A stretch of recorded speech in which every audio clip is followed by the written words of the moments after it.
this stuff is landing or crashing around the world, and unexpected countries have had this happen. And that's why I picked that, because I thought that was a interesting case. And then, of course, Pope Pius XII and the Vatican were involved, back-channeling it through the OSS, which became the CIA later, to FDR. And that's how the U.S. knew something weird happened in Italy right before World War II. But so this was 33 was the first, documented? That is the earliest one I can talk about, yeah. There's something that predates that? You could infer that. You could infer that. Yeah. So this 33 one you said was in Italy? Yeah, Magenta. So it's I'm bad at geography. I think that's like Lombardy region. It's like northwest Italy. And what's the story behind it? So basically it looked like it crashed, right? The original shape most likely was like a lenticular disc-like craft, with like two dinner plates. What right? does lenticular mean? So like two dinner plates, smushed together, right? The hump, and there's like a bubble on top. Like the classic, saucer. Like that. Like that. Okay. But it looks like when it hits, the edges broke off, so it became this like bell or acorn shaped thing. And there was nothing in it. It was like just an artifact. There was no biological remnants, if you will.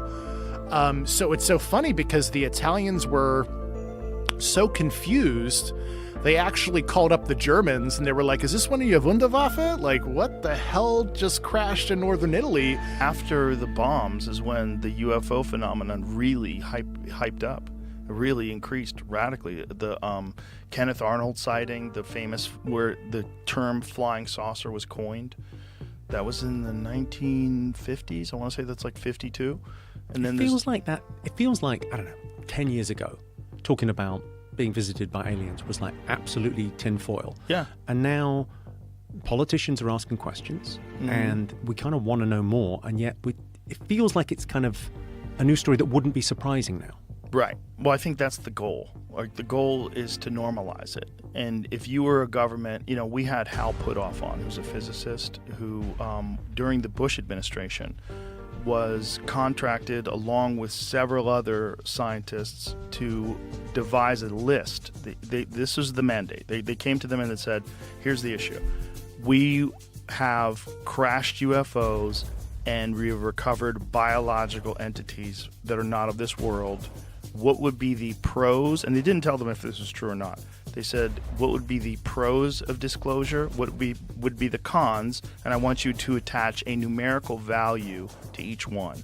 So disruption of government, religion, politics, all these different things. Like, what would happen to the nuclear family? Like, what happens if we know we're not alone? What happens if we are visited on a consistent basis? What happens? And when they did it at the end, all of the scientists had achieved similar conclusions that the cons outweighed the pros in terms of numbers. And so because of that, they decided not to disclose. What do you think the UFO phenomenon is?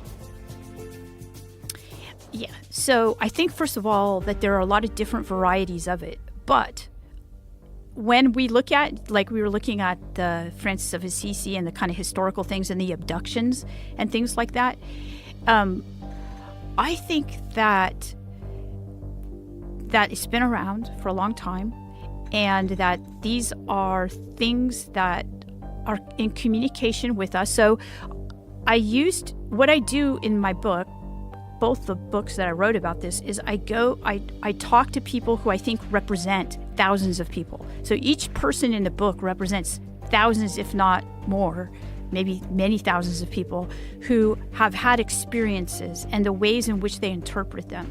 So all of the people seem to have had experiences where now what they want to do is they actually want to work for justice in different ways. Like Jose, the veteran in my book, he's working with young people and helping them deal with being addicted to social media and things like that, and helping them get through life, which is really hard right now. And that's what he's doing. And then you look at Dr. Whiteley, right? So she's working in this space where she's trying to, help people deal with the fact that they're seeing things that, that could down planes and things like that. And she's helping people talk about that. She's helping people. each person in, is somehow doing what I'm suggesting that I think is an out, this kind of structural injustice that we see. So I think that this is a transformational thing without the drugs, is what's going on. Like some kind of massive experience that people are having, and now it's getting out, and people are being able to talk to each other through Reddit communities and different types of social media. So it is it's we did see religions, when they become viral at one point. We've never seen it in an age where we have digital technology, but this is what we're seeing now. What do you think the physical objects are? Well, okay, so this is something that's very interesting. We just looked at the Shroud of Turin. I believe that there are these, I would call them, and this is just my own non-scientific term, interdimensional objects. They're objects that have characteristics of our dimension and some other dimension. So some other dimension has the capability, or something from some other dimension has the capability of transporting a physical object into our realm. Or even imprinting onto a physical object. Yeah. How so? Well, I don't know. I mean, I think What that's do you mean what... by, what does that mean, imprinting onto So a with the physical Shroud object? of Turin, Okay. we see the imprint of, the image, and... If it's real. Yeah, if it's real. But it's an anomalous object. So we do have, from Gary Nolan, engineered objects that we don't know how they're engineered, but they definitely look like they're, it's off planet. I would call the kinds of things that we see in the historical record interdimensional types of things. Now, how? I don't know, Joe. Okay, so I just don't know. But I do think that scientists in the government know that these things exist, and they would like to figure it out. And so part of disclosure, the disclosure movement, is outsourcing this and trying to get as many people as possible to help in figuring it out. Do you wonder at all that this is a massive psyop, and this is all just to cover up some very advanced American weapons technology? I think it's a very good question, and here's why I don't believe that. Because I have done 30 years of field research, right? So I've gone to China, I've been to Russia, I've been to Australia and Africa, South America, Canada, Alaska, all across Europe, the United States, and I've investigated close encounters of the third kind. And I would ask your audience, don't take it from me, but the United States Air Force investigated and categorized close encounters of the first, second, and third kind, right?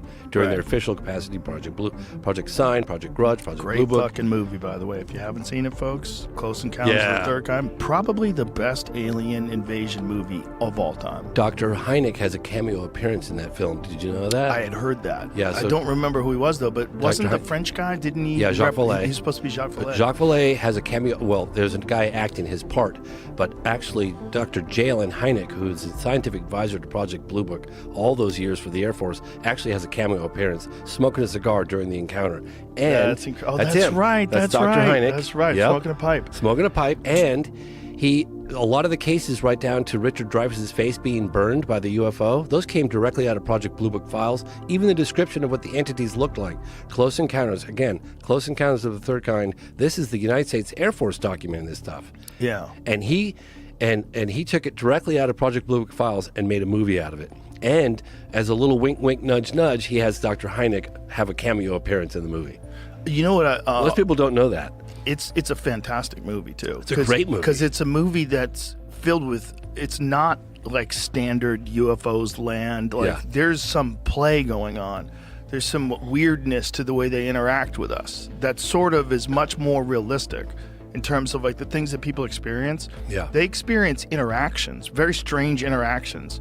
And when they had those little orb-like things that were flying around in the movie, that's all straight out of like. Oh yeah. Yeah. Oh, 100%. I remember I had a buddy of mine who was a pilot over Europe in the 70s, and he used to come for family dinners, and he was always talking about it, and I was like, yeah, whatever. And then later, we're all in the Foo life. Fighters. When I started getting interested in UFOs, I was like, Michael, tell me about that UFO encounter you had, that red orb. He goes, it was just like it was in the Close Encounters of the Third Kind, Steven Spielberg's movie. And I was like, they took those files directly out of Project Blue Book files and right onto the big screen. That's what the Foo Fighters were, right?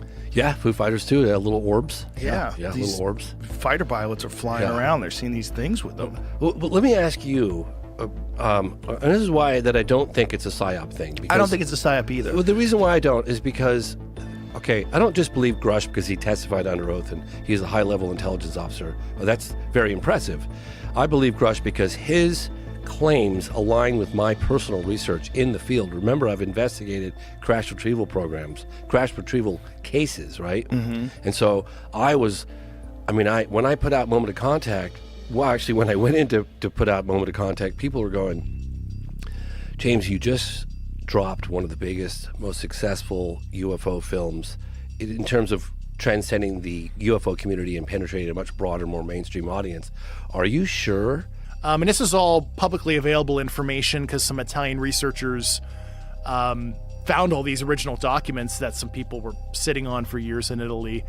They put a gag order on the press, etc. And Mussolini asked the Germans to come down. And of course, the Germans came down and they were like, that is not ours, but let's look at it together. So that's kind of perhaps a tertiary reason the kind of Axis powers got together. I'm not saying that's like the reason, but I think the Italians and the Germans were so intrigued with what they found from like an artifact perspective.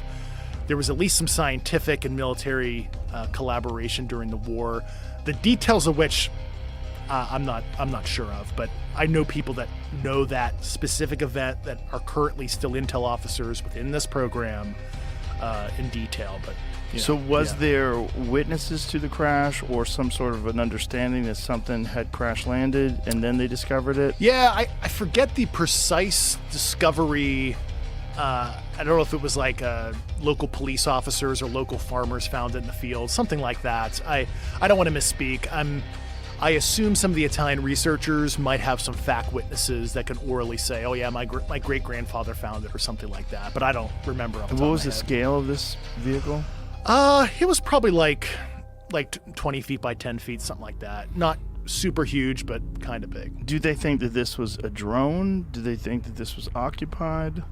There was nothing in it, so if it was piloted, if you will, by some sentience, I mean, your guess is as good as mine. So. So what happened to that vehicle? So we knew where it was being stored at a particular location after the crash, and then the military came in and we grabbed it towards the end of the war, 1944, 1945, because, like I said, Pope Pius XII already kind of let FDR know. Why'd the Pope get involved? Because it's in Italy? Well, interestingly enough, there's like a whole history of human intelligence prior to World War II and old money, the Vatican, the Italian mob, kind of the old country boys did a lot of informal intelligence collection for the U.S. What do you think when they use the term donations? What do you think the purpose of that is?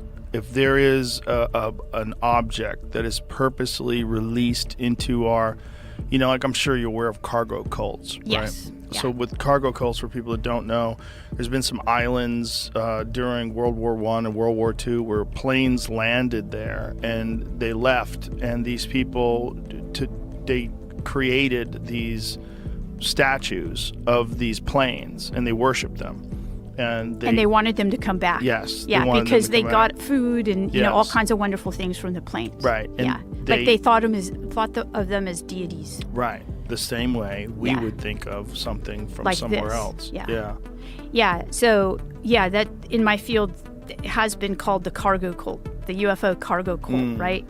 And obviously Tyler and James view these parts as donate. They call it the donation site, right? So giving it the idea is that just one theory? Yeah, that's just one theory. Are there other theories that there's a biological organism that encounters a lightning storm and it actually crashes and there's physical bodies? Oh yeah, there is that. Yeah, there's that. Yeah. What's your take on that? Because that's one of the things that Grush talked about and some of the other people talked about, that there are biological things that have been recovered. Well, what impressed me about what he said was that he used the term biologics. And I actually know that term because that's the same term that Tyler was talking about when he was creating materials in anti-gravity spaces on space shuttles and such. So I was wondering, because David Grush does get his information from people allegedly in the programs, but he's never seen these materials that I know of. I think he has some firsthand experience that he was not able to talk about. Okay. That he's alluding to. Okay. I think, but this Yeah. this is recent, and he's been very careful about how he releases this information and what he's able to release and not able to release. And Right. that I was like, okay. Yeah, Really? so I mean, I've not seen any bodies, nor have I seen intact craft, but I also have had, now remember, I don't have a clearance like he has, so I can actually talk about what people have told me. I have had people tell me that, yes, Diana, there are intact craft. I don't know.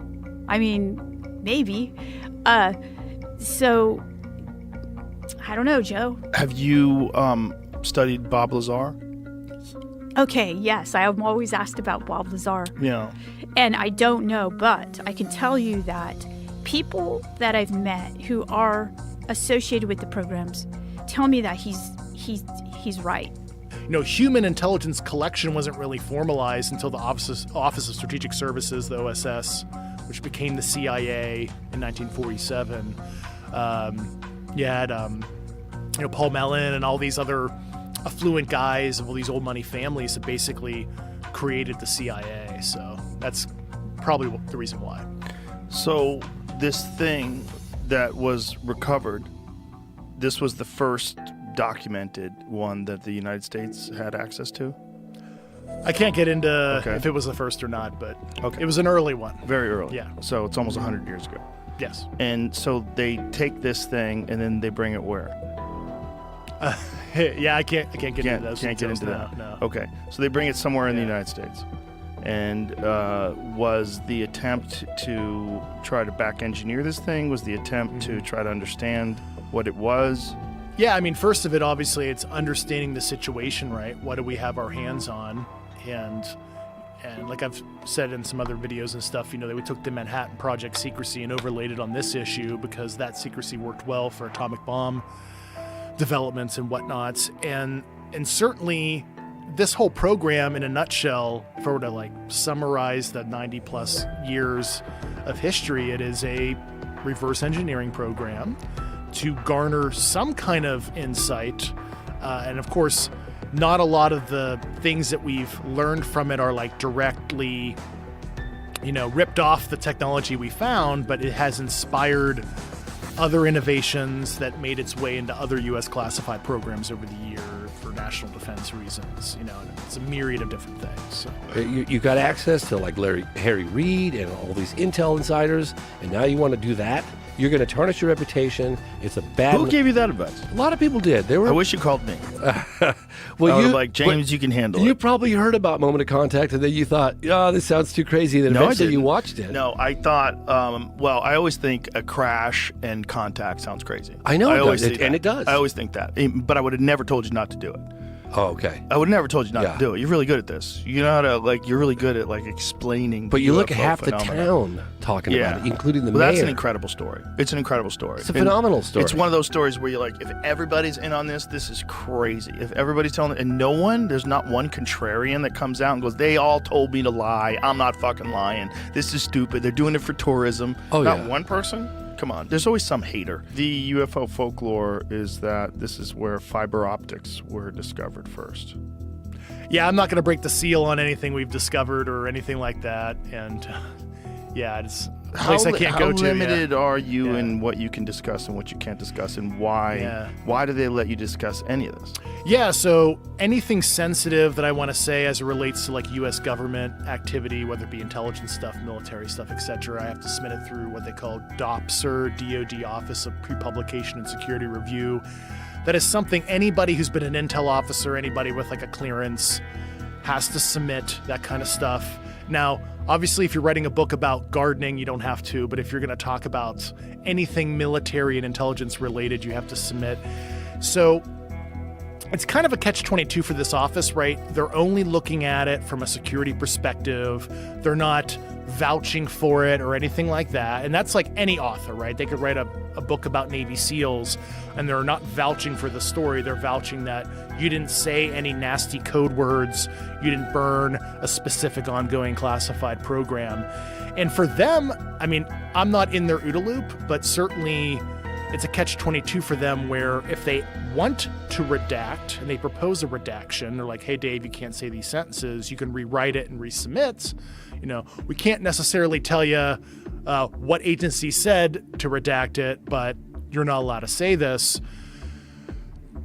They would be basically self-certifying there's a there. So in my opinion, probably the policy is like, if it has to deal with the subject, we're not saying anything. We're not proposing any redactions. As long as he's not burning a conventional program, we kind of have to allow him to exercise his First Amendment rights. And so I think it's like a catch-22 for that office is kind of the long. In recent years, the question of whether we are alone in the universe has captured the imagination of people all over the world. While UFO sightings have been reported for decades, the release of new footage has reignited the public's interest in this age-old mystery. The latest development to shake up the UFO community came in the form of what many are calling the clearest and most convincing UFO footage ever captured.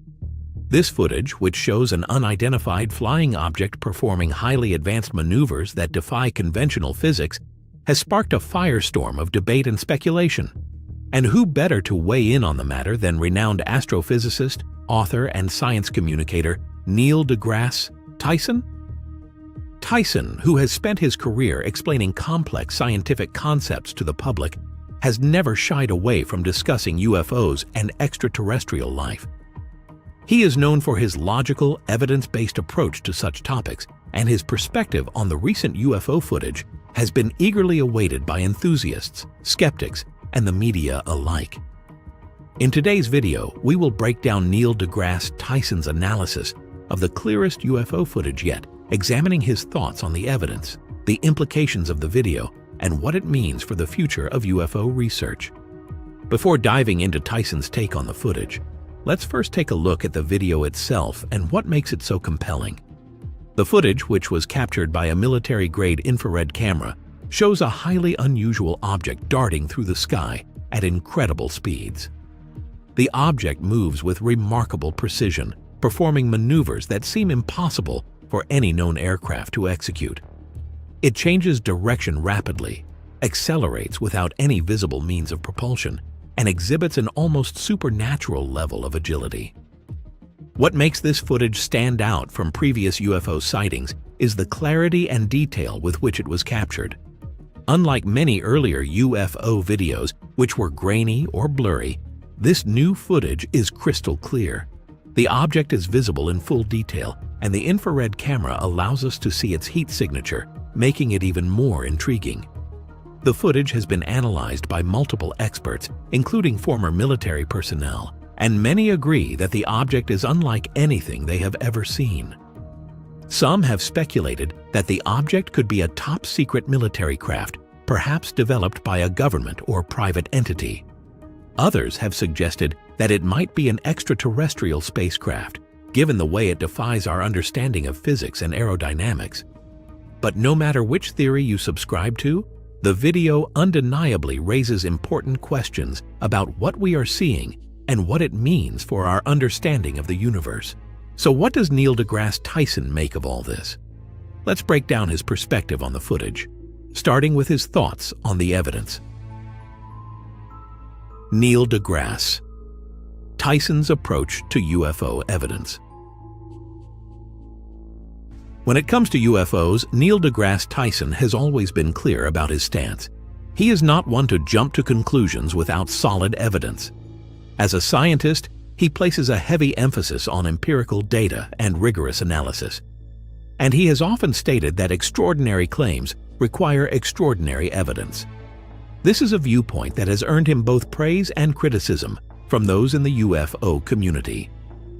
Some have accused him of being dismissive of the possibility of extraterrestrial life, while others appreciate his commitment to rational inquiry. In his response to the latest UFO footage, Tyson has been careful to acknowledge the unusual nature of the video, while also reminding the public that we must be cautious when interpreting such evidence. He points out that just because something appears to be unexplainable doesn't necessarily mean it is of extraterrestrial origin. Tyson has made it clear that while the footage is fascinating, it is not enough on its own to definitively prove the existence of UFOs or extraterrestrial life. One of the key points Tyson raises in his analysis is the need for more context. While the video itself may be compelling, it is just a snapshot in time, and there are many unanswered questions about the object's behavior and origin. Tyson emphasizes the importance of gathering additional data before jumping to conclusions. For example, it would be useful to know more about the location of the sighting, the conditions under which the footage was captured, and any other relevant factors that could provide more insight into what was actually seen. Tyson is also quick to point out that there are many natural phenomena that could explain the object's behavior. He suggests that it could be a weather balloon, a drone, or even a man-made object moving in unusual ways due to wind currents or other atmospheric conditions. He stresses that while the footage is intriguing, it is not yet conclusive evidence of extraterrestrial activity. In his view, the scientific community must be patient and careful when evaluating such claims, as jumping to conclusions without sufficient evidence can undermine the credibility of the field. At the same time, Tyson acknowledges that the footage is indeed curious and warrants further investigation. He is careful to avoid dismissing the possibility of extraterrestrial life altogether, but he insists that we must adhere to the scientific method and look for additional evidence before making any bold claims. The importance of skepticism in UFO research. One of the most important aspects of Neil deGrasse Tyson's approach to UFOs is his emphasis on skepticism. In his discussions about the phenomenon, Tyson often stresses the need for critical thinking and rigorous scrutiny of the evidence. He argues that in order to advance our understanding of UFOs and extraterrestrial life, we must be willing to challenge our assumptions and remain open to all possibilities. But we must also be cautious about jumping to conclusions based on incomplete or misleading information. Tyson believes that skepticism is not about rejecting UFO sightings or dismissing the possibility of extraterrestrial life, but rather about ensuring that we are asking the right questions and evaluating the evidence in a thoughtful and objective way. He acknowledges that there are many unknowns in the universe, but he also warns against allowing sensationalism or wishful thinking to cloud our judgment. In his public statements, Tyson has repeatedly called for a more rigorous, evidence-based approach to UFO research. He believes that scientists should be at the forefront of investigating UFO sightings, as they are trained to analyze data and look for patterns in a way that most other people are not. He also emphasizes the need for transparency and collaboration between governments, scientists, and the public in order to ensure that UFO sightings are investigated thoroughly and responsibly. Tyson's approach has resonated with many people who are frustrated with the lack of serious scientific inquiry into UFOs. For years, the topic has been shrouded in secrecy and stigma, with many scientists and institutions reluctant to engage with the subject. However, in recent years, there has been a shift in attitudes, with more researchers and even government officials beginning to take UFO sightings seriously. Tyson has played a key role in encouraging this shift, advocating for a more open and rational discussion of the subject. Extraterrestrial life. What would it mean for humanity? While Tyson is careful not to jump to conclusions about the nature of the UFO footage, he does acknowledge the profound implications that the discovery of extraterrestrial life would have for humanity. He has spoken extensively about the potential impact of discovering that we are not alone in the universe, and his thoughts on the matter are both thought-provoking and inspiring. Tyson believes that the discovery of extraterrestrial life would fundamentally change the way we see ourselves and our place in the cosmos. It would force us to reconsider our assumptions about life, intelligence, and the nature of the universe. In his view, the discovery of intelligent alien life would be one of the most important events in human history, potentially leading to a new era of scientific and philosophical exploration. At the same time, Tyson cautions that we should not expect an alien civilization to be anything like the ones depicted in popular science fiction. He stresses that the conditions required for life to emerge elsewhere in the universe are likely to be vastly different from those on Earth, and that the aliens we might encounter could be radically different from anything we can imagine. He also points out that the discovery of extraterrestrial life may not necessarily lead to a peaceful or harmonious interaction. Just as there are conflicts and misunderstandings between different cultures here on Earth, there is no guarantee that contact with an alien civilization would be without its own challenges. Despite these challenges, Tyson remains optimistic about the potential for human growth and discovery that could come from the search for extraterrestrial life. He believes that the pursuit of this knowledge is a noble endeavor, one that can help us better understand our own existence and the universe around us. Whether or not the recent UFO footage provides concrete evidence of extraterrestrial life, Tyson remains committed to the idea that humanity's search for answers should continue, grounded in science, skepticism, and an open mind. What's next for UFO research? As the debate surrounding the clearest UFO footage yet continues to unfold, one thing is certain: the topic of UFOs and extraterrestrial life is not going away. In fact, it's becoming an increasingly important subject of scientific inquiry as more and more people call for greater transparency and more rigorous research into UFO sightings. Tyson's approach to UFOs, grounded in skepticism, critical thinking, and a commitment to evidence-based science, provides a model for how we can engage with this phenomenon in a responsible and meaningful way. While it is important to remain open to the possibility of extraterrestrial life, it is equally important to avoid jumping to conclusions without sufficient evidence. As Tyson himself has said, extraordinary claims require extraordinary evidence. As the scientific community continues to examine the latest UFO footage and other similar incidents, we can expect more debate, more research, and more discoveries in the years to come. Whether this will ultimately lead to the confirmation of extraterrestrial life remains to be seen, but one thing is certain: the search for answers will continue, and the journey will be as exciting as it is uncertain. Expanding on the role of science in UFO research. One of the reasons Neil deGrasse Tyson's commentary on UFOs carries so much weight is because of his distinguished background in astrophysics. His perspective is grounded in scientific rigor and empirical data. He has long emphasized that before jumping to conclusions, especially with something as extraordinary as a UFO sighting, there must be careful scrutiny of the evidence and a rigorous scientific approach. This perspective is critical in helping separate sensationalism from solid evidence. Tyson's approach is grounded in the scientific method. He encourages a process of observation, hypothesis formation, experimentation, and validation.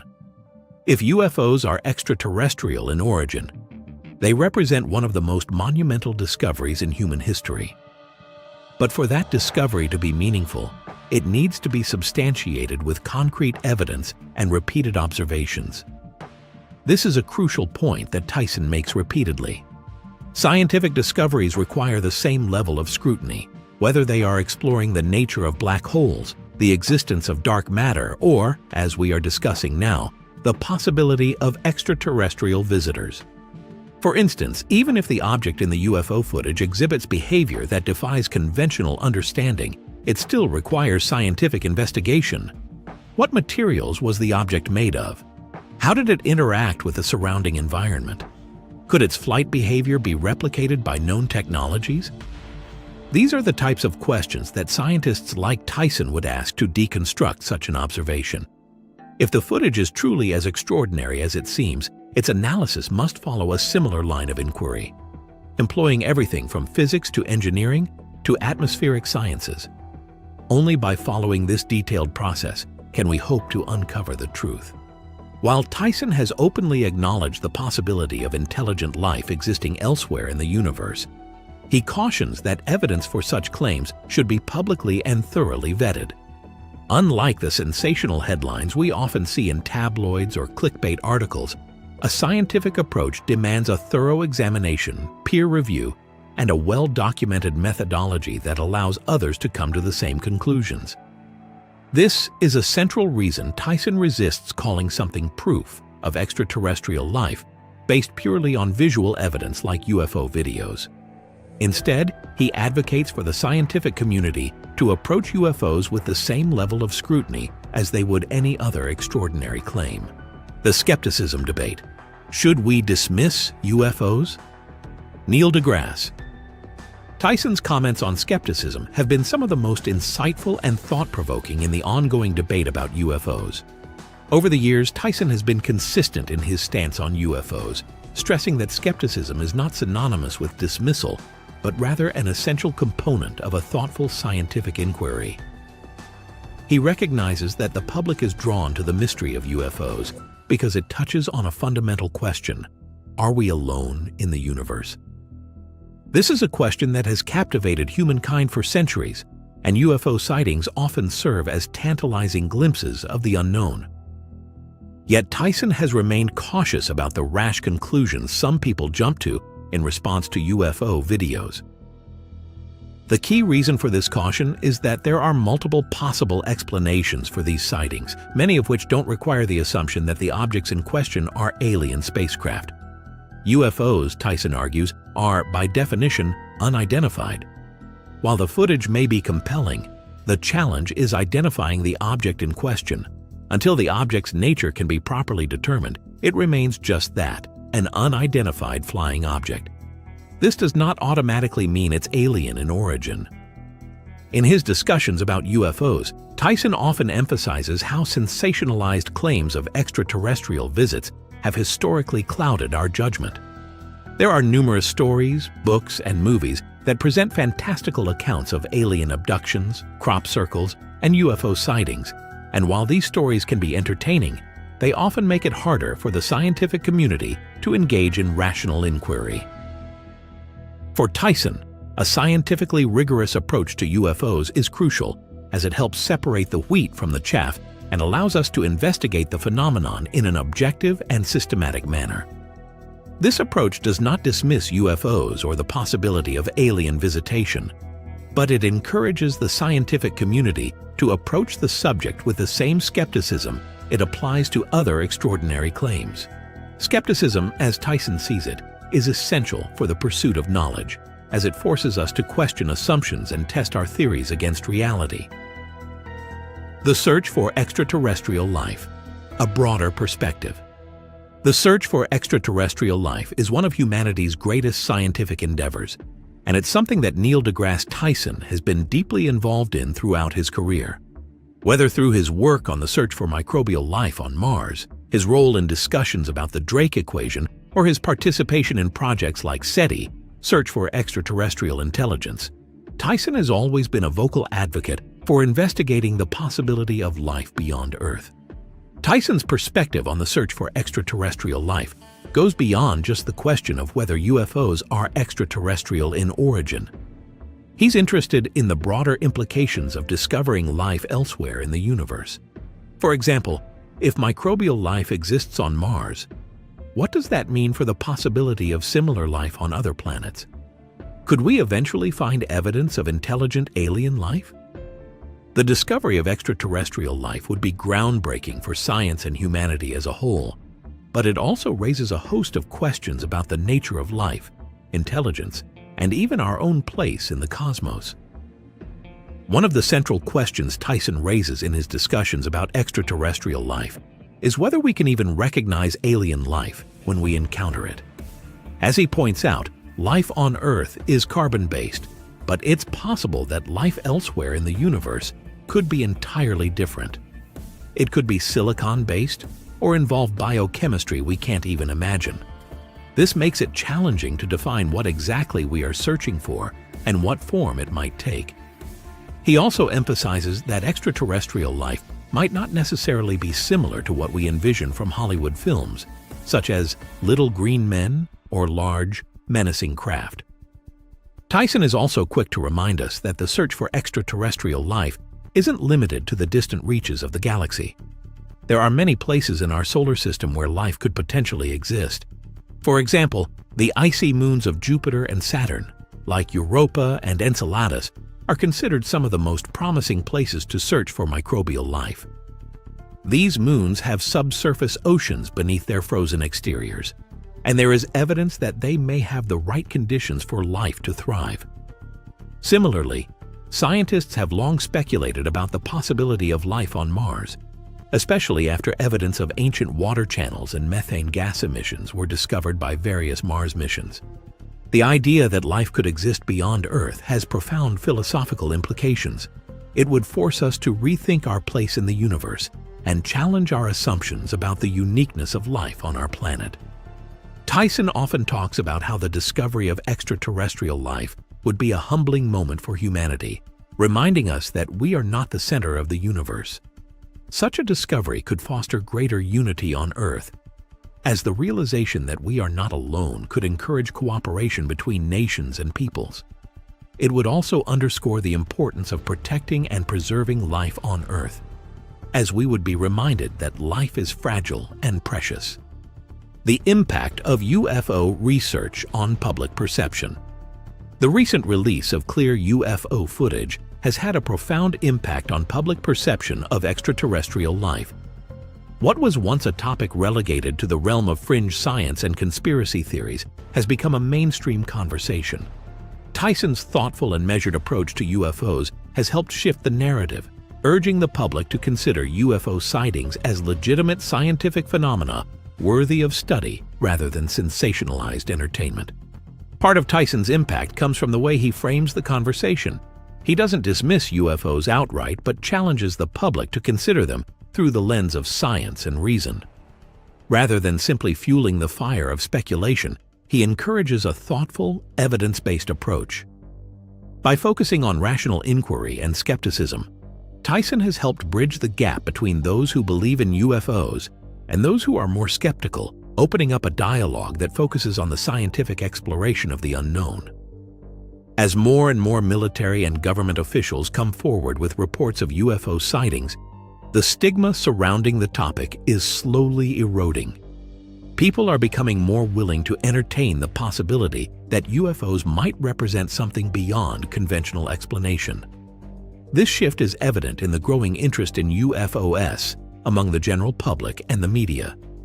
News outlets have increasingly covered sightings and government reports, and there is a growing recognition that UFOs are a subject worthy of serious attention. This change in public perception is not just limited to UFO enthusiasts. Even some scientists are beginning to take the phenomenon seriously. While some still approach the topic with skepticism, the broader scientific community is starting to acknowledge that UFOs may represent a challenge to our understanding of physics, aerodynamics, and the possibilities for advanced technologies. Tyson has been a key figure in promoting this change, advocating for a more rigorous and open-minded approach to the study of UFOs. The role of technology in UFO research. One of the reasons we are seeing clearer and more compelling UFO footage than ever before is the advancement of technology. The proliferation of high-quality cameras, infrared imaging systems, and satellite technology has made it easier to capture and analyze UFO sightings. The military's use of advanced technologies like infrared sensors has allowed for more precise tracking of unknown objects, while the development of better telescopes and space probes has expanded our ability to scan distant objects in the cosmos. As Tyson points out, one of the exciting developments in UFO research is the increasing availability of advanced tools that can capture more detailed data. While earlier UFO sightings often relied on grainy, low-resolution images, today's cameras and sensors provide far clearer images and more accurate data. This advancement could make a significant difference in our ability to analyze UFOs, as clearer evidence will allow scientists to better study the objects and their behavior. In addition to the advancements in imaging technology, the increasing availability of computational tools and data analysis software is allowing for more detailed study of UFO sightings. By using machine learning algorithms and data analysis techniques, researchers can process large amounts of data from UFO sightings and potentially uncover patterns that would be difficult to detect with the naked eye. Tyson sees this technological progress as a positive development, as it could help scientists uncover more data about UFOs and move us closer to understanding what they are. Conclusion: a call for rational exploration. As we wrap up this exploration of Neil deGrasse Tyson's response to the clearest UFO footage yet, one thing is abundantly clear. Tyson calls for a rational, evidence-based approach to studying UFOs. While he recognizes the allure and mystery of UFOs and extraterrestrial life, he insists that we must maintain a scientific mindset, applying skepticism and critical thinking to any evidence that emerges. The discovery of extraterrestrial life, if it happens, will be one of the most significant events in human history. But it is through careful and rational inquiry that we will uncover the truth, not through sensationalism or wishful thinking. As Tyson says, the universe is under no obligation to make sense to you. And the search for extraterrestrial life is one of the most profound scientific endeavors of our time. Whether or not the clearest UFO footage is evidence of alien life, Tyson's approach reminds us that the pursuit of knowledge requires patience, careful analysis, and an open mind. So as we continue to explore the mysteries of the universe, let's follow Neil deGrasse Tyson's lead and engage in thoughtful, evidence-driven exploration. Thank you for joining us as we delve into this fascinating subject. Be sure to like, share, and subscribe for more updates on this thrilling topic.